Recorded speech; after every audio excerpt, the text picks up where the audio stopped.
गांव के बाहर वाले जंगल में रहने लगती है। चुड़ैल बाबा और सरपंच से बदला लेने की योजना बनाने लगती है।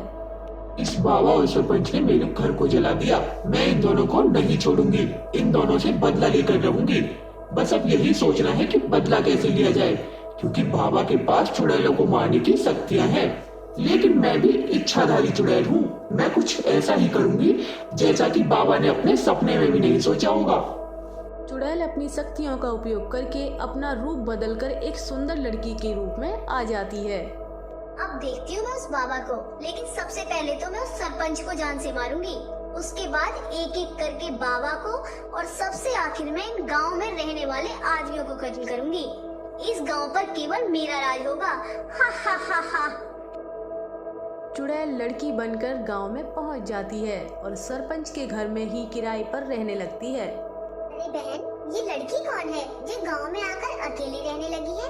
पता नहीं कौन है और कहां से आई है। मैंने भी पूछा था उस लड़की से, लेकिन वो कुछ भी नहीं बताती है और किसी से बात भी नहीं करती है। मैंने कई बार उससे बात करने की कोशिश की, लेकिन उसने मुझसे बात नहीं की।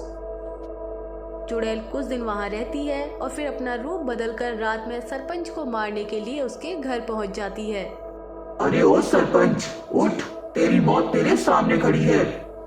चुड़ैल की आवाज सुनकर सरपंच की आंख खुल जाती है और चुड़ैल को देखकर सरपंच बहुत डर जाता है और डरते डरते पूछता है, अरे कौन हो तुम? तुम मेरे घर में कैसे घुसी? क्यों, क्या हुआ? पहचाना नहीं मुझे? मैं एक चुड़ैल हूँ। मुझे कहीं आने जाने से कोई नहीं रोक सकता। तो तुम यहाँ क्यों आई हो? बदला, मैं तुझसे बदला लेने आई हूँ। कैसा बदला? मैंने तुम्हारा क्या बिगाड़ा है? क्यों भूल गया? मैं वही चुड़ैल हूँ जिसका घर तूने उस बाबा के साथ मिलकर जलाया था। तुम वही चुड़ैल हो? मुझे माफ कर दो, मुझे मत मारना, मैं तुमसे माफी मांगता हूँ।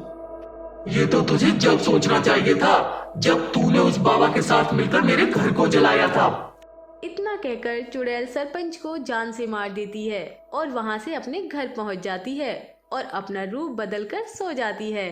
अगली सुबह सभी गांव वाले सरपंच की मौत की बात सुनकर बहुत दुखी होते हैं, लेकिन किसी को भी यह नहीं लगता है कि ये किसी चुड़ैल का काम है।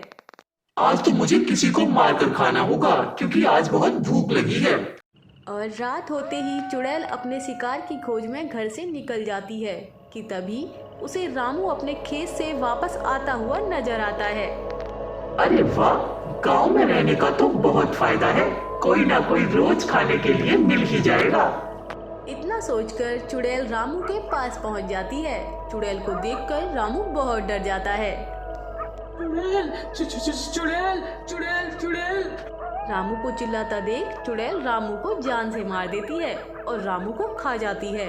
और सुबह जब गांव वाले रामू की लाश देखते हैं तो बहुत डर जाते हैं।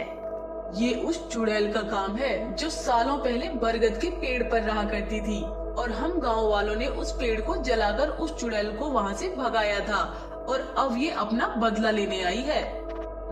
शायद तुम ठीक कह रहे हो, क्योंकि अभी कुछ दिन पहले ही सरपंच जी की मौत हुई है और वो हम सभी को एक एक करके मार देगी। हमें बाबा को बुलाना चाहिए, जिसको हमने पहले बुलाया था।